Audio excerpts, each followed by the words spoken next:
नमस्कार दोस्तों, मैं आशीष शुक्ला मिशन इंस्टीट्यूट के ऑनलाइन प्लेटफॉर्म पर आप सभी प्यारे साथियों का बहुत-बहुत स्वागत करते हैं मित्र। चलिए दोस्तों, आज हम लोग आते हैं अभ्यास प्रश्न पत्र 10वां जो था हुआ था मान लें, तो उसी का आज हम लोग क्या करेंगे, हल करेंगे, ठीक है? उसी का उन उत्तरों की पुष्टि करेंगे, जिसका जो गलत, सही या किसी मिस्टेक के कारण नंबर कम होगा तो अपने नंबरों में उसको आप जोड़ते रहिएगा, ठीक है? तो चलिए दोस्त, अब आज हम लोग जो आते हैं सबसे पहले हम एक लेके आते हैं क्या, यहाँ पे लिखा गया क्वेश्चन नंबर 114, ठीक। क्वेश्चन नंबर 114 में क्या कहा गया है कि दिए गए मुहावरे में उपयुक्त अर्थ छांटिए, ठीक। दिए गए मुहावरे का उपयुक्त अर्थ छांटिए। हाथ सुमरनी बगल कतरनी, ठीक। हाथ सुमरनी बगल कतरनी मुहावरे का अर्थ क्या होगा यह आपको बतलाना है, ठीक है। तो विकल्प में दिया गया भैया कि माला फेरना, कपट पूर्ण व्यवहार करना, खाना पकाना, माला जपना। यह आपके कहाँ दिया गया है, यह आपके विकल्पों में दिया गया। तो फिर से एक बार आप पढ़ लीजिए। हाथ सुमरने बगल कतरने मतलब कि मुंह से बहुत मीठा मीठा बोलना, उसके बाद उसके साथ क्या करना है, छल करना, क्या कहलाएगा, हाथ सुमरनी बगल कतरनी कहलाएगा। अर्थात इसका अर्थ क्या हो जाएगा, कपट पूर्ण व्यवहार करना। इसका अर्थ क्या हो जाएगा मित्र, कपट पूर्ण व्यवहार करना। तो विकल्प नंबर डी एकदम राइट आंसर हो जाएगा, क्योंकि हाथ सुमरनी मतलब क्या होता है, हाथ में जैसे कि हाथ में क्या हो जाए, भगवान का नाम नाम लेते रहिए, उसके बाद फिर उसमें क्या हो जाए, सिर्फ नाम दिखावे के रहे और क्या कर दिया जाए, वो आपके साथ क्या करे, कपट करे, ठीक। आपको पूरी बातें ना बताए, आपके साथ कोई और काम काम करे, तो उसी को क्या कहा जाता है, हाथ सुमरनी बगल कतरनी कह दिया जाता है, ठीक। क्लियर है? आगे चलें। अब आगे हम लोग चलते हैं। अब हम आगे चलते हैं तो यहाँ तक यह क्या हो जाएगा, 114 नंबर का क्या हो जाएगा, बी वाला विकल्प एकदम राइट आंसर हो जाएगा, ठीक। अब दोस्तों हम आगे चलते हैं 115 नंबर पे, ठीक। 115 नंबर पर जब चलते हैं हम लोग, 115 नंबर पे क्या देखा जाता है, कहा जाता है दिए गए मुहावरे के उपयुक्त अर्थ को छांटना है। इसमें दिया गया 115 में क्या दिया गया है, कहा गया धूप में बाल पकना, ठीक। क्या कहा गया, धूप में बाल पकना, ठीक। बूढ़ा होने पर भी अनुभवहीन होना, बूढ़ा होना, अधिक अनुभव होना, धूप से धूप सेकना। इसका अर्थ क्या हो जाएगा, तो चलिए आप फटाफट इसका आंसर दीजिएगा हमें। किसका आपको आंसर आप हमें झटपट आप दीजिएगा, 1 मिनट भी की देरी ना लगे। तो इसमें भैया चलिए देखिए, इसमें जैसे कि कहा गया धूप में बाल पकना मतलब कि धूल में बाल बाल पकने की बात करता है, तो बूढ़ा होने पर अनुभवहीन होना की बात कर दिया जाता है, कि बूढ़ा होना का अधिक अनुभव होना, कि धूप सेकना। तो इसमें आप बताइए कि इसमें क्या हो जाएगा, धूप में बाल पकना, ठीक। धूप में बाल पकना मतलब कि क्या हो जाएगा, बूढ़ा होने पर भी क्या हो जाएगा, अनुभवहीन होना, ठीक। अब कहा नहीं ऐसे बाल ऐसे थोड़ी सफेद हुए हैं, इस धूप में मतलब बहुत कुछ किया गया तो क्या है, उसमें सफेद हुआ, तो उसमें विकल्प नंबर एकदम राइट आंसर हो जाएगा, ठीक। अब इसके बाद फिर अगला क्वेश्चन देखिए। अगला क्वेश्चन आपसे क्या कहता है, कहता है कि प्रत्येक प्रश्न में 4 विभिन्न शब्द दिए गए हैं, जिसमें से 3 शुद्ध लिखे गए हैं तथा एक शब्द गलत वर्तनी में लिखा गया है। तो इसमें कौन सा सही हो जाएगा, कौन सा सही हो जाएगा भैया ये बताइए। इसमें देखिए लिखा गया रचयिता, ठीक, दुष्टता, बाहुल्यता, ठीक, अविच्छेद। तो इसमें मित्र कौन सा शुद्ध है, मतलब कि इसमें क्या लिखा गया, गलत गलत वर्तनी में कौन सा लिखा गया है। तो रचयिता एकदम शुद्ध है, राइट हो गया, दुष्टता भी शुद्ध है, ठीक, विच्छेद भी शुद्ध है। लेकिन यहाँ बच्चा आपके पास क्या, डी वाला विकल्प बचा, डी में सी विकल्प बचा, मतलब बाहुल्यता। बहुल्यता जो शब्द हो जाता है तो बहुल्यता होता है, बाहुल्यता नहीं होता, ठीक। तो इसमें सी वाला विकल्प एकदम राइट आंसर हो जाएगा, ठीक। अब हम इसके आगे चलते हैं।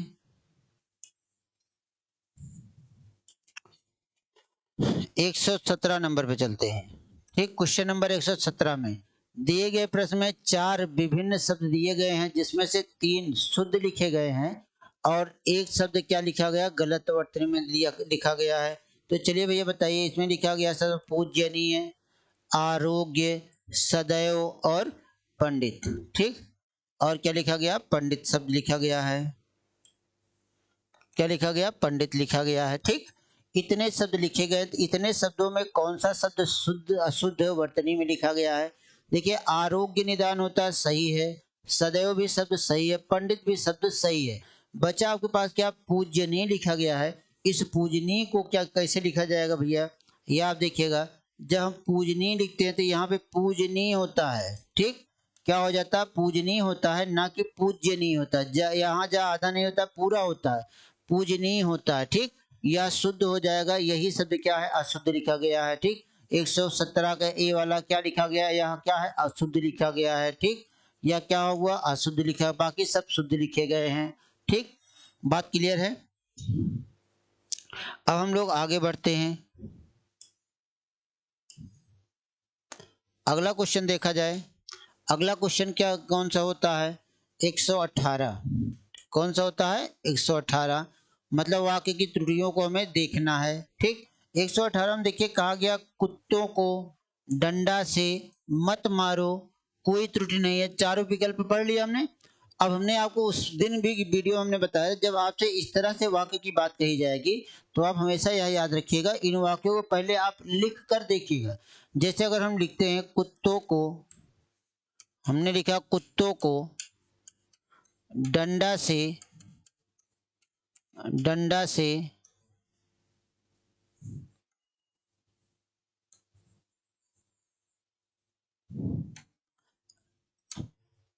डंडा से मत मारो, मत मारो लिखा गया। ठीक, क्या कहा गया, डंडा से मत मारो लिखा जाए। ठीक, अब यहाँ हमने जो लिखा यह, तो यह आप हमें बताएंगे यह हुआ क्या। ठीक, अब हमने कहा डंडा से मत, सॉरी,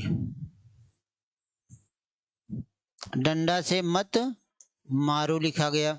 अब आप देखिए मित्र, यहाँ पर कौन सा अशुद्ध हो जाएगा, यहीं से देखिए, कुत्तों को एकदम सही लिखा गया, डंडा से मत मारो, यह तीनों विकल्प हमने लिख दिया एक लाइन से। अब देखिए कहाँ पर इसमें क्या उनसे त्रुटि है।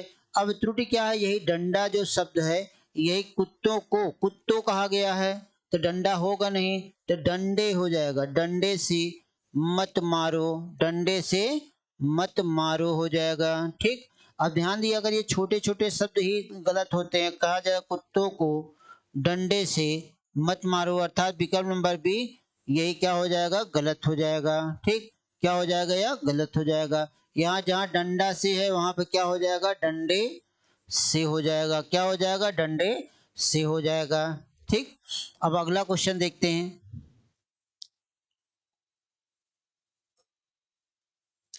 अगला क्वेश्चन हम देखते हैं, लिखा गया है कि उसमें इसमें भी क्या करना, वाक्य प्रयोग ही करना है। ठीक, अब लिखा गया कि अच्छे लोगों के साथ उठो बैठो, इस वाक्य में कौन सी त्रुटि है कि नहीं है, वाक्य पहले आप लिख दीजिएगा। कहा गया अच्छे लोगों के साथ, लोगों के साथ उठो बैठो। ठीक, उठो बैठो, यह लिखा गया। अब यहाँ पे लिखा गया अच्छे लोगों के साथ उठो बैठो, तो इस पूछा गया इस वाक्य में कौन सा वाक्य ऐसा है कि जो त्रुटिपूर्ण है। ठीक, तो इसमें कौन सा वाक्य त्रुटिपूर्ण है, वाक्य पढ़िएगा आप लोग। लिखे, कहा गया अच्छे लोगों के साथ उठो बैठो, तो अर्थात इस वाक्य में कहीं से कोई दिक्कत नहीं आ रही है, कोई समस्या नहीं आ रही, तो अर्थात विकल्प नंबर डी इसका सही होगा, कोई त्रुटि नहीं है। अर्थात इस पूरे वाक्य में कोई भी गलती नहीं की गई है। ठीक, इस पूरे वाक्य में कोई भी गलती नहीं की गई है, तो 119 का कौन सा सही हो जाएगा, डी सही हो जाएगा। ठीक, उसके बाद देखिए, अब अनुच्छेद की हम बात करते हैं, किसकी बात करते हैं, अनुच्छेद की। इसी अनुच्छेदों से ही हमें आपको क्या करना है, प्रश्न निकाल के देना है। तो कहा गया लेखक का काम बहुत सी बातों में मधुमक्खियों से मिलता है, लेखक का काम बहुत सी बातों में मधुमक्खियों से मिलता है। मधुमक्खियां मकरंद संग्रह के लिए कोसों चक्कर लगाते हैं। क्या करती हैं, कोसों चक्कर लगाती हैं। ठीक, और अच्छे फूलों पर बैठकर उसका रस लेती हैं, तभी तो मणु में संसार की सर्वश्रेष्ठ मधुरता होती है। यदि आप अच्छा लेखक बनना चाहते हैं तो यही वृत्ति ग्रहण करिए, अर्थात वृत्ति मतलब आदत ग्रहण करनी चाहिए। अच्छे अच्छे ग्रंथों का खूब अध्ययन कीजिए, उनकी बातों का मनन कीजिए, फिर आपकी रचनाओं में मधु सा माधुर्य आने लगेगा। कोई अच्छी उक्ति, कोई अच्छा विचार भले ही दूसरों से ग्रहण किया गया हो, पर यदि यथेष्ट मनन कर आप उसे अपनी रचनाओं में स्थान देते हैं तो वह आपका हो जाएगा।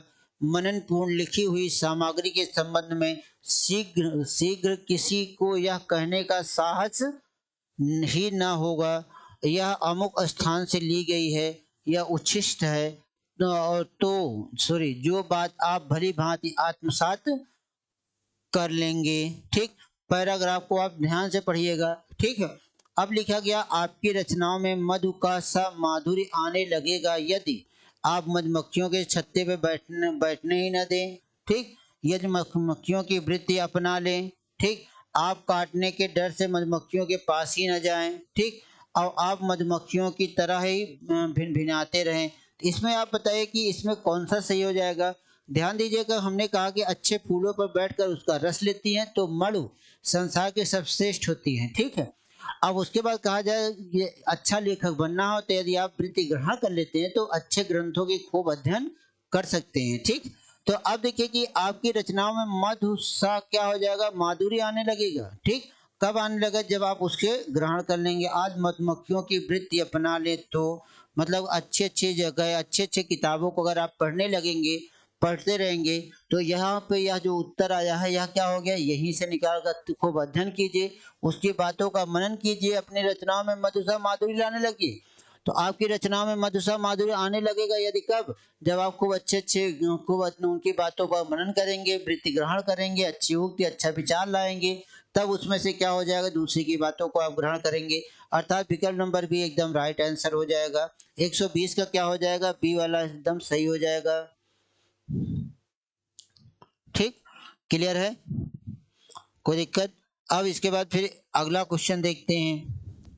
अगला क्वेश्चन फिर वही पैराग्राफ से ही है। इसमें क्वेश्चन पढ़िए, पैराग्राफ तो पढ़ ही लिए हैं एक बार आप। ठीक, अब इसमें दिया गया कि मधुमक्खियों के सब शहद में संसार की सबसे मधुरता है क्योंकि मधुमक्खियां खाने पीने में की चीजों पर बैठती हैं। मधुमक्खियां रानी मक्खी की परवाह नहीं करती हैं। मधुमक्खियां अच्छे फूलों पर बैठकर उसका रस लेती हैं। मधुमक्खियां गंदगी पर भिनभिनाती रहती हैं। तो ध्यान रखिएगा, इसमें जो हमने लिखा है, यहाँ जो गद्य लिखा गया है उसमें कहा गया है कि मधुमक्खियां फूलों पर बैठकर, ठीक, लाखों कोसों चक्कर लगाकर, क्या कहा गया, लाखों कोसों चक्कर लगाती हैं और अच्छे फूलों पर बैठकर उसका रस लेती हैं। तो क्या हो गया, मधुमक्खियां अच्छे फूलों पर बैठकर उसका रस लेती हैं। ठीक, तो यह क्या हो जाएगा, विकल्प नंबर सी एकदम राइट आंसर हो जाएगा। ठीक, तो देख लीजिएगा, मिलान कर लीजिएगा, यहीं से मिलता जुलता आएगा। ठीक, विकल्प नंबर सी एकदम राइट आंसर हो जाएगा। अब इसके बाद फिर अगले क्वेश्चन पे चलते हैं, 121 पर। 121 पे चलते हैं हम। 121 में क्या कहा गया है, 121 में क्या क्या कहा गया, जो बात आप भली भांति आत्मसात करके लिखेंगे वह आपकी अपनी हो जाएगी, वह किसी की ना होगी, वह सबकी हो जाएगी, वह केवल आपके जीवन के साथी को अच्छी लगेगी। तो इसमें क्या हो जाएगा, तो जो बात आप एकदम आत्मसात करके लिखेंगे, भली बात आत्मसात करके लिखेंगे, वह आपकी अपनी हो जाएगी, वह किसी की ना होगी, सबकी हो जाएगी, केवल जीवन साथी को अच्छी लगेगी। तो वह भैया क्या हो जाएगी, वह आपकी अपनी हो जाएगी। वह क्या हो जाएगी, आपकी अपनी, जहाँ जिसके बारे में लिखा गया हो। ठीक, कोई भी लेखक लिखा हो, कुछ भी किया हो, तो वह क्या हो जाएगा, देखिए अपनी रचनाओं में स्थान देंगे तो वह आपका हो जाएगा। ठीक, मनन पूर्ण लिखी गई सामग्री के संबंध से कि कहने का साहस ही ना होगा। ठीक, तो यहाँ पे क्या हो गया, 122 का ए सही हो जाएगा। ठीक, उसके बाद देखिए 123 नंबर पे देखिएगा। 123 नंबर में कहा गया अच्छा लेखक बनने के लिए क्या करना चाहिए। हमें काक चेष्टा होनी चाहिए, हमें लिखने की सतत अभ्यास करना चाहिए, हमें मधुमक्खियों की वृत्ति अपनानी चाहिए, हमें आराम तलब होना चाहिए। तो चलिए, अच्छे लेखक बनने के लिए आपको अच्छी अच्छी पुस्तकों का, किसी अन्य के उपन्यासों का, गद्य का, पद्य का, सबका अध्ययन करना चाहिए। वो ठीक उसी तरीके जिस तरह से मधुमक्खी अच्छे अच्छे फूलों का रसास्वादन करती हैं और रसास्वादन करके आती हैं तो दुनिया का सबसे ज्यादा मीठा रूप देती हैं जिसे शहद कहा जाता है। तो आप जब बहुत अच्छे अच्छे ग्रंथों का अध्ययन करेंगे, जब अच्छे अच्छे ग्रंथों का अध्ययन करेंगे तो वहां पे क्या हो जाएगा, तो वहां पे क्या हो जाएगा, तो क्या हो जाएगा, तो क्या उसमें मधुमक्खियों की वृत्ति अपनानी, क्या हो जाएगा, अच्छा लेखक बनने के लिए क्या करना होगा आपको, मधुमक्खियों की ही वृत्ति अपनानी होगी। जैसे मधुमक्खियां अच्छे अच्छे फूलों को ढूंढ कर उसका रसा स्वादन करती हैं, उसी तरीके अच्छा लेखक बनने के लिए आप अच्छी अच्छी पुस्तकों को देखकर उसका क्या करिएगा, उसके शब्दों को अपनी रचनाओं में दीजिएगा, तो वह आपकी अपनी खुद की हो जाएगी। ठीक, तो क्लियर है यहाँ तक? तो विकल्प नंबर सी एकदम सही उत्तर हो जाएगा। ठीक है, अब इसके बाद 123 की बात करते हैं, 124 की। लेखक के तुलना, लेखक के काम की तुलना, लेखक के काम की तुलना की जा सकती है एक ततैया से, एक मधुमक्खी से, गन्ने के रस से, गुड़ की भांति। सीधी बात है, लेखक के काम की तुलना किससे किया जाएगा, एक मधुमक्खी से किया जाएगा। किससे किया जाएगा मित्र, मधुमक्खी से किया जाएगा। ठीक, 124 का क्या हो जाएगा, बी एकदम राइट आंसर हो जाएगा। ठीक, अब अगला क्वेश्चन देखते हैं, 125। 125 में देखिए, 125 देखिए, पैराग्राफ हट गया। ज्ञान ही एकमात्र डैश डैश डैश है, अभीष्ट है, इच्छित है, प्राप्तव्य है, अपेक्षित है। ठीक, अब आप हमें बताएंगे क्या है। ठीक है, तो ज्ञान ही एकमात्र क्या है, ज्ञान ही एकमात्र प्राप्त करने का हमारा साधन है, तो इसमें क्या हो जाएगा, प्राप्तव्य हो जाएगा। ठीक, क्या हो जाएगा, प्राप्तव्य हो जाएगा। क्या लिखा जाएगा, प्राप्तव्य लिखा जाएगा। ठीक, तो क्या लिखा जाएगा, प्राप्तव्य लिखा जाएगा। ठीक, अभीष्ट मतलब क्या हो जाएगा, इच्छा होती है, जो वांछित इच्छाएं होती है वो अभीष्ट हो जाती है। इच्छित मतलब हमारी अपनी खुद की इच्छा होती है।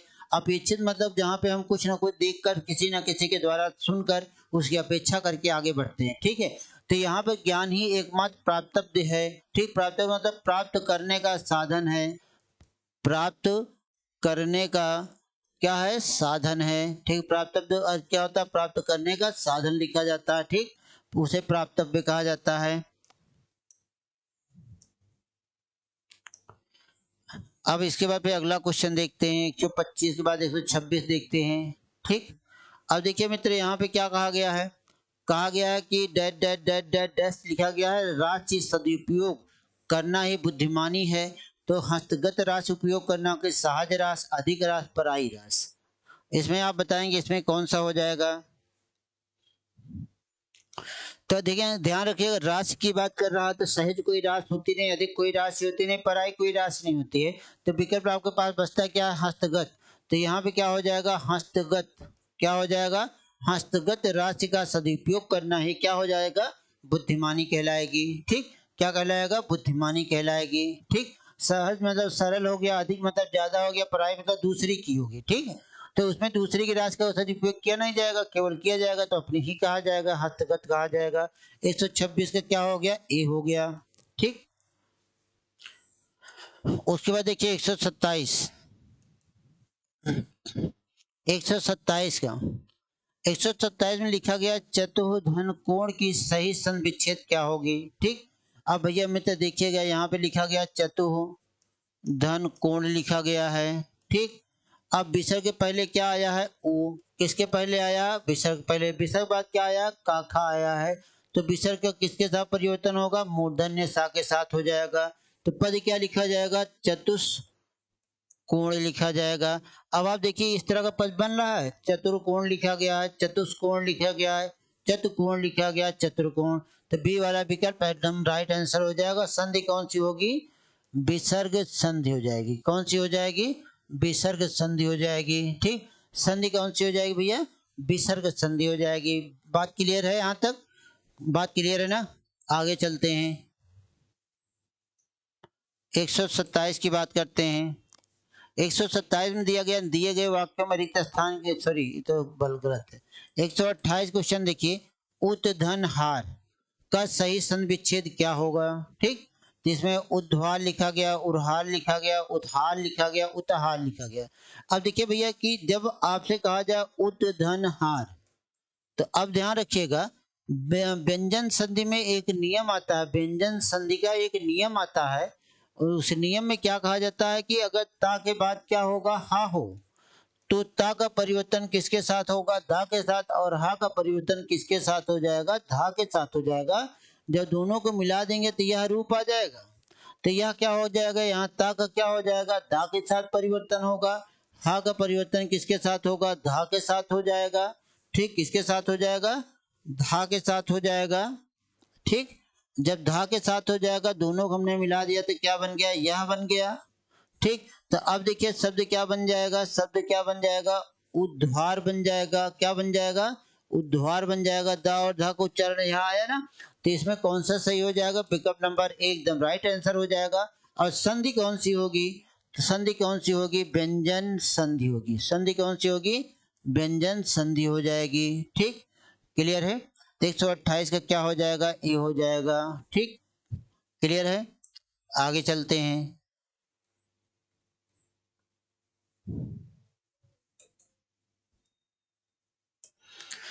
अगला चलते हैं। अगला कहते हैं हम आपसे, क्या कहते हैं कि निम्नलिखित में से किस शब्द की रचना प्रत्यय से हुई है? सर्जन इच्छा हो गया, रचयिता हो गया, व्यायाम हो गया, इनमें से कोई नहीं। तो इसमें आप बताइए कि इसमें कौन सी, किस शब्द की रचना क्या हो गई है?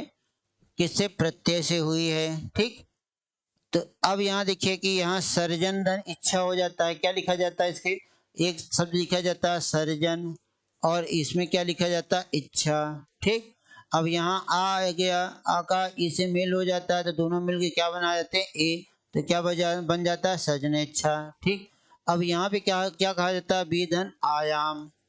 ठीक, आयाम लिखा जाता है। ठीक है, अब रचना रचयिता में क्या हो जाता है? रचयिता कहा जाता है ना। और रचयिता में क्या होता है? इता एक प्रत्यय लगा होता है। क्या लगा होता है? प्रत्यय। या मूल शब्द होते हैं, या भी मूल शब्द होता है, अर्थात या ना प्रत्यय या दोनों प्रत्यय नहीं होते, इनके साथ क्या जुड़ा है? उपसर्ग जुड़ा है। तो विकल्प नंबर सी एकदम राइट आंसर हो जाएगा, क्योंकि रचयिता में इता प्रत्यय, इता नामक क्या हो जाता है? प्रत्यय जोड़ दिया जाता है, जिससे क्या बन जाता है? रचयिता। अर्थात रचयिता में क्या लगा? इत प्रत्यय, इता प्रत्यय लगा है। तो इस रचयिता शब्द का ही निर्माण क्या हुआ है? प्रत्यय के लगने से हुआ है। ठीक, प्रत्यय के लगने से हुआ है। चलें आगे बढ़े। अब इतनी बात समझ में आया, अर्थात विकल्प नंबर सी एकदम राइट आंसर हो जाएगा।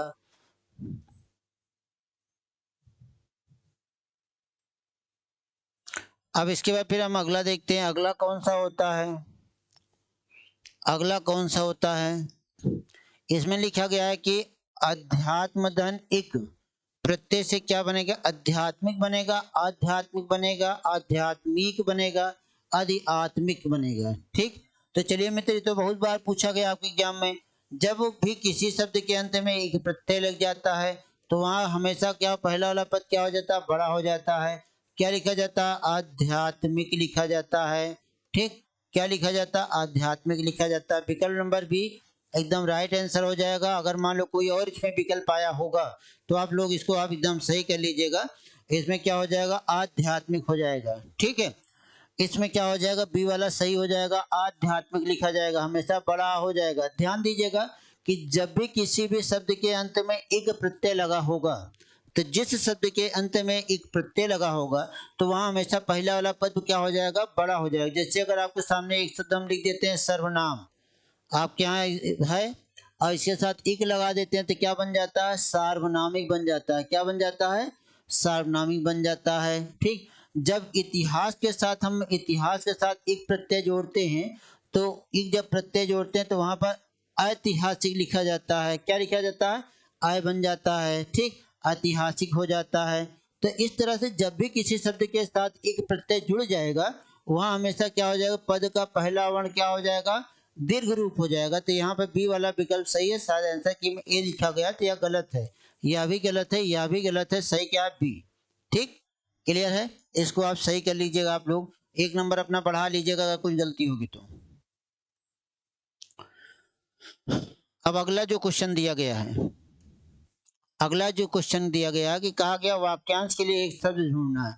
अभिनय करने वाली स्त्री को क्या कहा जाता है? नाटकबाज, अभिनेत्री, नृत्यांगना, लोक नृत्य।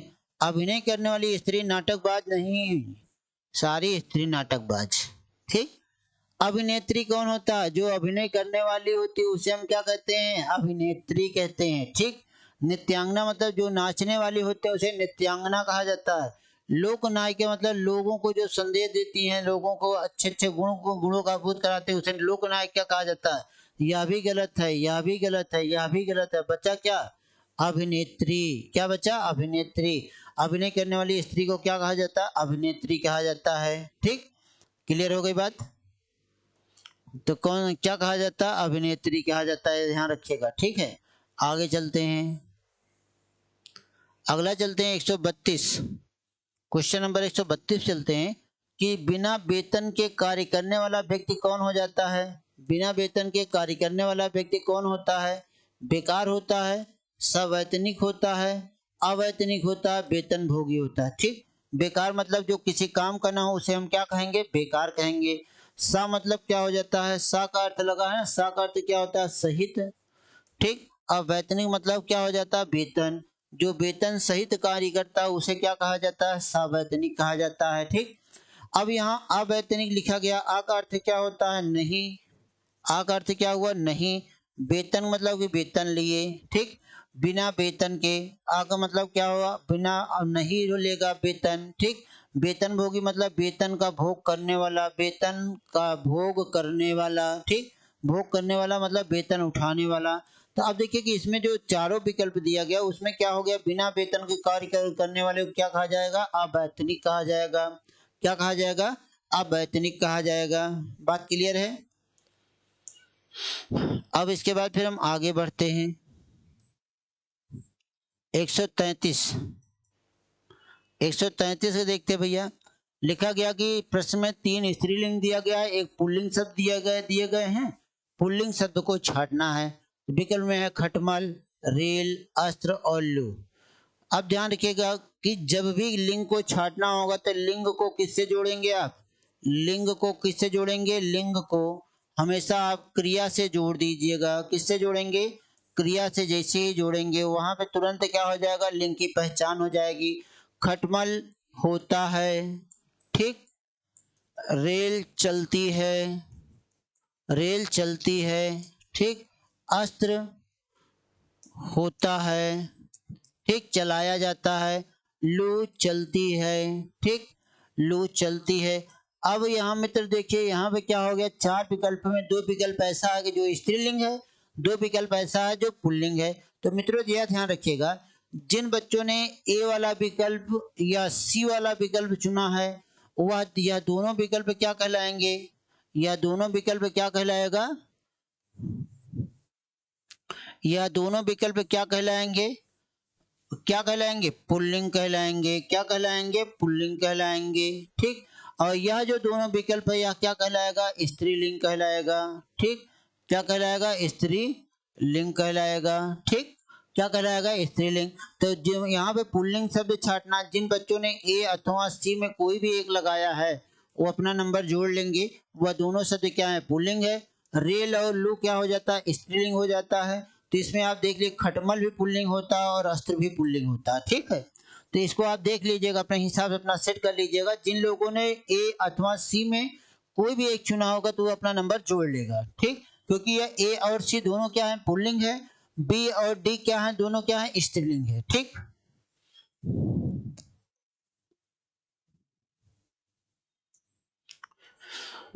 अगला देखते हैं। अगला कहा गया 3 एक वचन है, एक क्या है? बहुवचन है। बहुवचन को छांटना है। टोली कहा गया, आंखें कहा गया, कपड़ा कहा गया, शत्रु कहा गया। तो टोली एक वचन। ठीक, टोलियां कह दिया जाता तो टोली का बहुवचन क्या हो जाएगा? टोलियां हो जाएगा। ठीक, आंखें बहुवचन हो गई। ठीक, एक वचन क्या हो जाएगा? आंख हो जाएगी। ठीक है, एक वचन क्या हो जाएगा इसका? आंख हो जाएगी। कपड़ा एक वचन है, कपड़े कहा जाए तो बहुवचन हो जाएगा। शत्रु कहा जाए तो शत्रुओं कहा जाए तो शत्रुओं कहा जाए तो बहुवचन हो जाएगा। अब मित्र देखिए इसमें से कौन सा सही जा रहा है? बी ऑप्शन एकदम सही हो गया, आंखें। क्या कहा गया? आंखें एकदम सही आंसर हो गया, बी राइट आंसर हो गया। ठीक है, आगे चलें 135 पे चलते हैं हम लोग।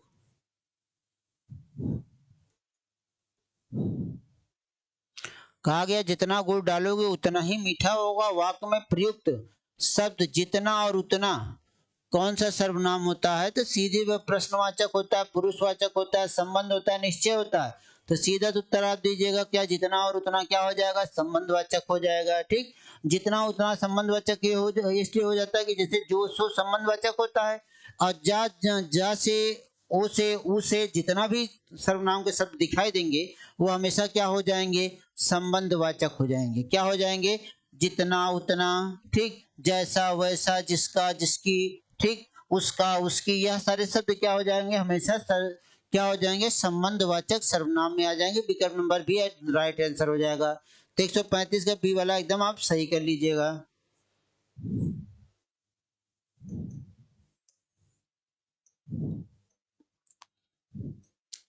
लिखा गया है, क्या लिखा गया है इसमें? इसमें लिखा गया निम्नलिखित वाक्य में सकर्मक क्रिया का प्रयोग नहीं हुआ है। तो पहला लिखा गया है गीता पुस्तक पढ़ती है, गोपाल दूध पीता है, वह कविता सुना रहा है, सोहन सो गया है। तो भैया देखिए कि जब पढ़ना, पीता, सुनना, ठीक, सुनाना, यह सब आएंगे, यह हमेशा सकर्मक क्रिया होंगी। जब रोना, सोना, धोना यह आ जाएगा, वहां पे क्या हो जाएगा, अकर्मक क्रिया होगी। तो आप देख सकते हैं कि सोहन क्या हो रहा है, सो रहा। कौन गया है, सोहन। क्या गया है, सोहन। ठीक, ठीक, उत्तर नहीं मिल रहा है, तो इसलिए विकल्प 136 का क्या हो जाएगा, सी वाला एकदम राइट आंसर हो जाएगा। सोहन सो गया है। ठीक, इसके पहले हमने इसको बहुत विधिवत, इसके पिछले वाले टेस्ट पेपर में हमने आपको विधिवत इसको समझाया था।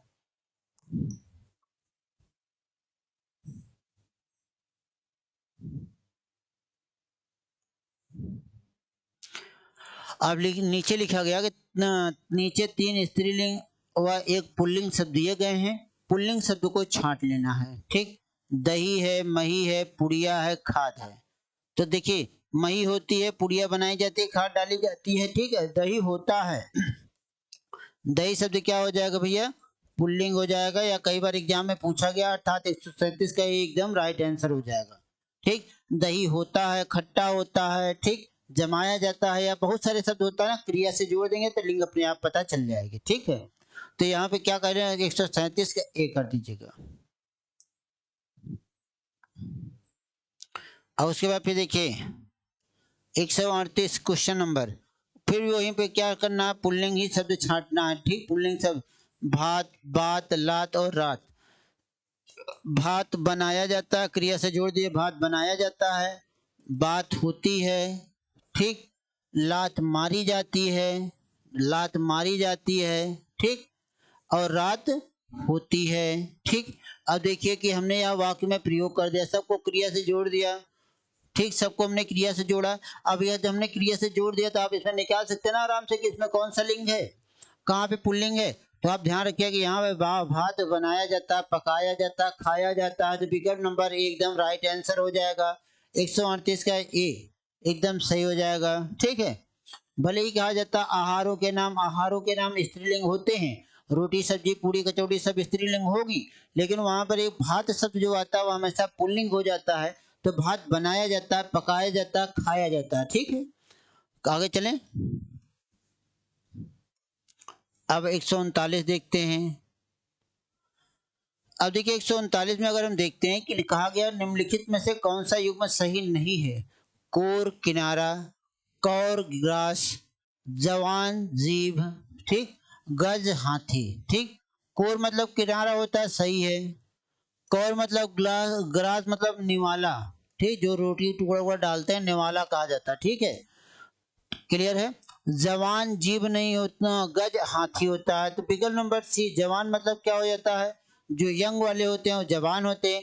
यही अगर आपसे यहाँ पे जवान की जगह पर जवान लिख दिया जाता तो जवान किससे हो जाती है, जीभ से लगा दिया जाता है। जवान का अर्थ जीभ से लगा, लेकिन जवान शब्द लिखा गया है, जवान, तो जवान का अर्थ जीभ नहीं होता। तो अर्थात विकल्प नंबर सी एकदम राइट आंसर हो जाएगा, यही वाला विकल्प सही हो जाएगा, यही युग्म सही नहीं है। ठीक है, अब आगे बढ़ जाते हैं हम 140। 140 में देखिएगा निम्नलिखित में से कौन सा युग्म गलत है, दिवा, दिवस, दीवा दीपक, ठीक। तनु पुत्र, जिला इलाका, तो जिला या जिला इलाका नहीं होता, ठीक। अब यह जब जिला लिखा रहता है तब यह क्या हो जाएगा, इलाके से लगाया जाएगा। जब जिला लिखा गया, जिला का अर्थ इलाके से नहीं लगाया जाता, ठीक है। क्लियर है। जिला का अर्थ किससे लगाया जाता है भैया, पतला दुबला से लगाया जाता है। यह जो जिला शब्द यहाँ पे लिखा गया है इसका अर्थ क्या हो जाता है, पतला कहा जाएगा। इसका अर्थ क्या होता है, पतला होता है, या इसी को क्या कहा जाता है, दुबला कहा जाता है, ठीक। क्या कहा जाता है, दुबला कहा जाता है, ठीक। पतला या दुबला हो जाता है, ठीक है। तो जिला का अर्थ क्या हो जाता है, पतला दुबला। यही विकल्प गलत, यही युग्म गलत हो जाता है, ठीक।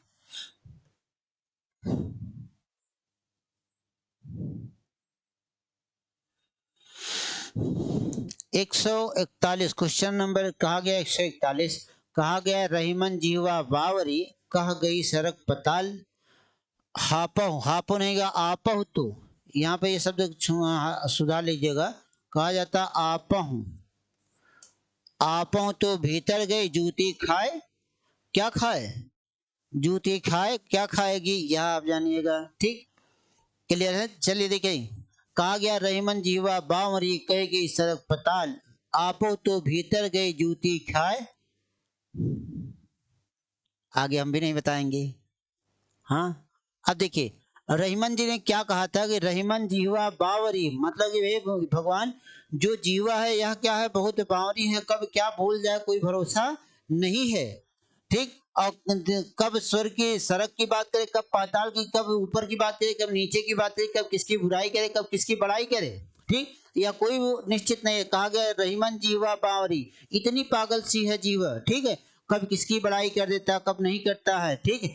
आपो तो भीतर गई, ठीक। आपो तो मतलब यह बोल कर अंदर चली जाती है, घुस जाती है, अंदर छिप जाती है, ठीक। जूती खाए कपाल, तो इसमें क्या हो जाएगा, कपाल मतलब सिर, ठीक। क्या हो जाता है, जूती कौन खाएगा, सिर पर कौन पड़ेगा, जूता। हम अभी आपको कुछ कह के चले आए, हम आपको कुछ कह के चले आए, तो जूता कौन खाएगा, जीभ तो खाएगी नहीं। बोली तो जीभ है ना, लेकिन जूता कहाँ पड़ेगा, सर पे पड़ेगा। यही क्या हो गया, यही रहीमन जी ने यही कहा है। रहीमन जी हुआ बावरी, कही गई सड़क पताल। आपो तो भीतर गई जूती खाए कपाल, ठीक। मतलब कि रहीमन जीवा कितनी बावरी होती है, जो क्या न जाने क्या क्या स्वर्ग से लेके नरक तक, नरक से लेके पाताल तक की सारी बातें कह जाती है, लेकिन कब क्या बोल जाती है किसी को नहीं पता, लेकिन बोल के जरूर आती है। लेकिन बोलने के बाद वह क्या हो जाती है, खुद तो भीतर चली जाती है। बचता क्या हमारे पास, जूती खाए कपाल, ठीक। कपाल मतलब क्या हो जाता है, सिर हो जाता है, अर्थात विकल्प नंबर बी एकदम राइट आंसर हो जाएगा, ठीक। 141 क्या हो जाएगा, बी। 142 देखिए, 142 में कहा गया युद्ध प्रधान एवं राष्ट्र चेतना कविताओं में की प्रधानता होती है, सतोगुण की होती है, सतोगुण की होती है, तमोगुण की होती है, रजोगुण की होती है, कि ओज गुण। तो अब भैया देखिए कि जब युद्ध प्रधान राष्ट्र चेतना प्रधान जो कवि आते हैं, सूर्यकांत त्रिपाठी निराला की बात की जाती है, उन्हें ओज प्रसाद और माधुरी का कवि कहा जाता है, ठीक है। तो ध्यान दीजिएगा, यहाँ विकल्प नंबर डी एकदम राइट आंसर हो जाएगा। वहां क्या हो जाएगा, यहाँ पे क्या लिख दिया जाए, ओज गुण प्रधान होती है। क्या होती है, ओज गुण प्रधान होती है, ठीक। क्या हो जाती है, ओज गुण प्रधान हो जाती है। तो 142 का क्या हो जाएगा भैया, डी एकदम राइट आंसर हो जाएगा। क्लियर है। 142 का क्या हो जाएगा, डी। क्लियर। आगे बढ़ते हैं, अगला देखते हैं। अगला जो क्वेश्चन है 143 का है। 143 कहा गया केवल पुस्तकीय ज्ञान छात्रों की मौलिक प्रतिभा का नहीं कर सकते। तो क्या नहीं कर सकती हैं, प्रत्युष नहीं कर सकती है, पीयूष नहीं कर सकती, उन्मेष नहीं करती, कि अमर्ष नहीं कर सकती। तो इसमें से आप बताइए कि इसमें से कौन सा ही हो जाएगा।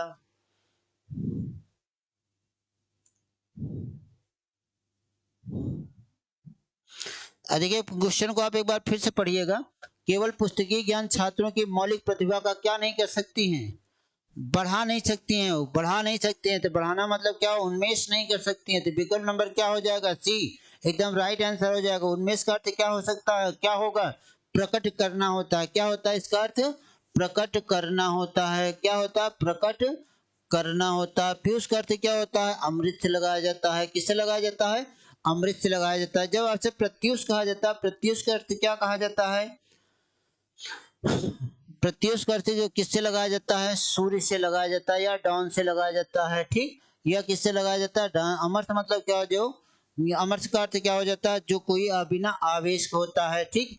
जो अमर्थ होता है आवेश, ठीक है। तो यहाँ क्या हो गया, 143 का सी हो गया उन्मेष।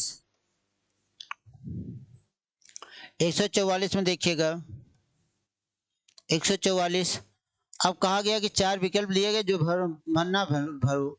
कमल का डर भंवरों को ही आकर्षित कर सकता है, कमल का भंवरों का ही आकर्षित कर सकता है, भैंसों को कभी नहीं। इसमें कमल का सौम्य भंवरों को आकर्षित करता है, रम्य आकर्षित सौरभ करता है या सुकुमार करता है। तो चलिए इस वाक्य में जो एकदम तार्किक हो उसको आप बताइए। तो अब देखिए कि जो कमल के जो होता है कि क्या सुगंध होती है, जो कमल की सुगंध होती है वही भंवरों को आकर्षित कर सकती है, भैंसों को नहीं। कमल की जो सुगंध होती है भैंस को कभी आकर्षित नहीं करेंगी, करेंगी किसको, भंवरों को आकर्षित करेंगी। तो इसमें जो क्या हो जाए, सुगंध की बात करते हैं, कमल का सुगंध, ठीक। तो इसमें क्या हो, सौरभ, सौरभ का अर्थ किससे लगाया जाता है, सुगंध से लगाया जाता है। कमल का सौरभ, कमल का सौरभ क्या हो जाता है, भंवरों को आकर्षित कर सकती हैं, भैंसों को नहीं कर सकती हैं, ठीक। तो 144 का क्या हो जाएगा, विकल्प नंबर सी एकदम राइट आंसर हो जाएगा, ठीक। उसके बाद देखिए 145 क्वेश्चन पे चलते हैं हम लोग। 145, अनथक परिश्रम और सतत से व्यक्ति सफलता की चरम सीमा को पा सकता है। सतत व्यवसाय की, अध्यवसाय की, समवाय के, संकाय के। तो मित्र ध्यान रखिएगा कि इसमें ऐसा प्रयास, प्रयास की बात करता है, सतत प्रयास की बात करता है। तो जब प्रयास की बात होती है, अध्यवास का मतलब क्या होता है, लगातार प्रयास करना होता है, ठीक। तो इसमें विकल्प नंबर बी एकदम राइट आंसर, अध्यवास लिख दिया जाएगा। क्या लिखा जाएगा यहाँ पर, अध्यवसाय लिख दिया जाएगा, ठीक, अध्यवसाय लिख दिया जाएगा, ठीक है। तो विकल्प नंबर बी एकदम राइट आंसर हो जाएगा। देखिए कहा गया कि 146 में देखिएगा, क्वेश्चन नंबर 146 में कहा गया जिसमें भूली हुई किसी बात की पहचान ना हो, जिसमें भूली हुई किसी बात की पहचान ना हो उसके लिए क्या हो जाएगा, अभिज्ञान होगा, विज्ञान होगा, परिज्ञान होगा, प्रत्यभिज्ञान होगा। तो इसमें आप बताइएगा इसमें क्या हो जाएगा। कहा गया जिसमें भूली हुई किसी बात की पहचान ना हो उसे एक शब्द के लिए क्या कहेंगे, प्रत्यभिज्ञान कहेंगे। क्या कहेंगे, प्रत्यभिज्ञान कहेंगे, ठीक। भूली हुई किसी बात का पहचान ना हो, भूली हुई बात का पहचान, भूली हुई बात की, की पहचान ना हो, ठीक। क्लियर है। 147 देखिएगा,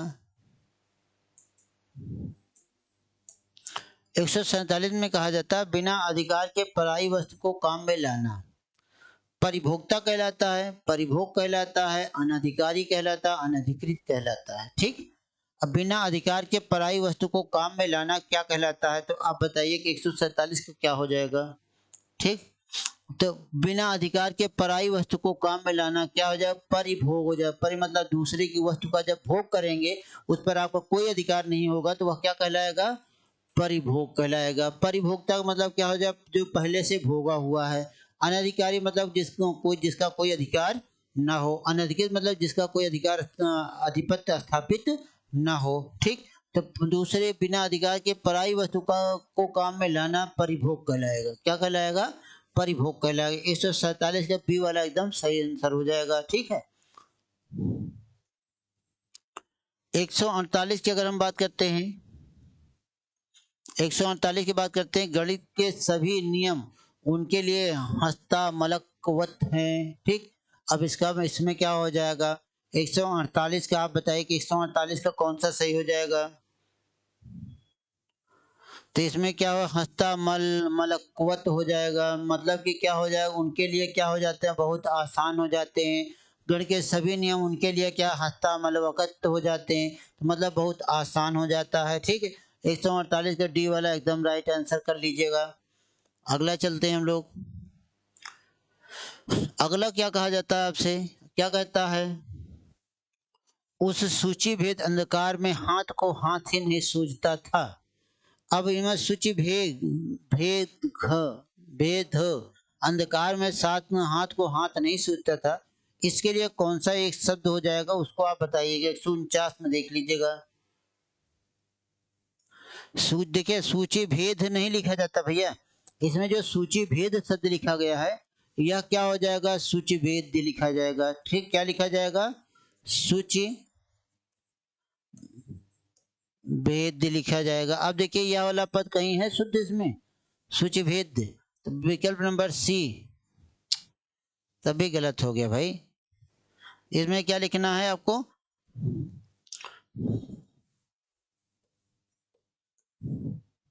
इसमें देखिए इसी का शुद्ध रूप देखना है, इसी के जो शुद्ध रूप लिखा जाएगा वह क्या हो जाएगा, सूची भेद हो जाएगा। ठीक, क्या हो जाएगा, सूची भेद लिखा जाएगा। ठीक, यह वाला विकल्प सही है, अर्थात विकल्प नंबर सी एकदम राइट आंसर हो जाएगा। ठीक है, अब इसके बाद फिर हम लोग मित्र आगे बढ़ते हैं।